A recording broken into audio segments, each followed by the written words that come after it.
মাঠ জুড়ে সবুজের সমারোহ, চোখ জুড়ানো আখের ক্ষেত, সে ক্ষেতেই এখন ভাইরাসের আক্রমণে মলিন বিবর্ণ।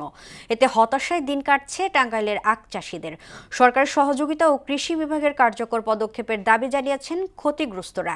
কৃষি বিভাগের কর্মকর্তারা মাঠে কাজ করেছেন এবং কৃষকদের প্রয়োজনীয় পরামর্শ দেওয়া হচ্ছে বলে জানালেন কৃষি সম্প্রসারণ অধিদপ্তরের উপপরিচালক মীর আনোয়ার হোসেন টুটুলের তথ্যচিত্রে জানাচ্ছেন ডলি বিনতে মনোয়ারা।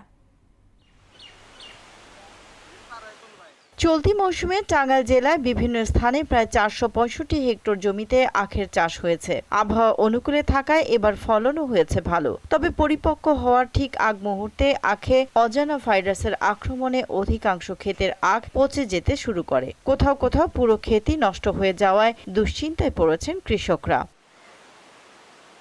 ক্ষতিগ্রস্তরা জানান, শুরু থেকে আখের বৃদ্ধি ভালো হলেও কয়েক সপ্তাহ ধরে ভাইরাসের আক্রমণ দেখা দেয়ায় আখ পচে যেতে থাকে। বিশেষ করে ঈশ্বরদী জাতের আখ সবচেয়ে বেশি আক্রান্ত হয়েছে। আমি আবাদ করছি 25 ডিসিমাল, কুশাল হয়েছে 6000-এর মতো।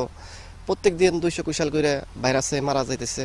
ঈশ্বরদী জাতের যে আখগুলা ছিল সেই আখগুলা কিন্তু একটা আখও কোথাও নাই যে এখানে ভালো আছে। এ বিষয়ে কৃষি বিভাগকে জানালেও কার্যকর কোনো সমাধান মেলেনি। দ্রুত ক্ষয়ক্ষতি নিরূপণ করে আর্থিক সহায়তার পাশাপাশি ভাইরাস নিয়ন্ত্রণে কার্যকর ব্যবস্থা গ্রহণের দাবি জানান তারা। শ্রাবণ আষাঢ় মাসেই নেমে যায়, এই কুশালটার মধ্যে প্রচুর ভাইরাস, 1 টাকাও বিক্রি করতে পারবো না। সরকারি অনুদান নাই, সার বিষ যে পরিমাণ দাম, তাতে না আবাদ করা এখন আমাদের পক্ষে অনেক কষ্টকর হয়ে যেতেছে। কিছু যদি আমরা সরকার থেকে সহযোগিতা হইতাম, আমার নয় যে কৃষক একটু আমরা লাভবান হইতে পারতাম। ক্ষতি পুষিয়ে নিতে প্রণোদনার পাশাপাশি কৃষি বিভাগের কর্মকর্তারা মাঠে কাজ করছেন এবং কৃষকদের প্রয়োজনীয় পরামর্শ দেওয়া হচ্ছে বলে জানালেন কৃষি সম্প্রসারণ অধিদপ্তরের উপপরিচালক। আমরা সরকারিভাবে এই বছর আছে কিছু প্রণোদনা দিই। আমরা যদি এটা সরকারিভাবে এই প্রণোদনার কার্যক্রমগুলো নিয়মিত অব্যাহত রাখি, তো আশা করি যে ভালো জাতগুলো কৃষকের মধ্যে যাবে এবং পুরাতন জাতগুলোকে রোগ বালার যে সিমটম দেখা যায় সেগুলো থেকে তারা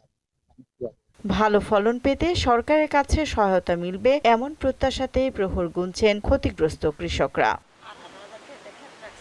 ডলি বিনতে মনোয়ারা, মোহনা সংবাদ।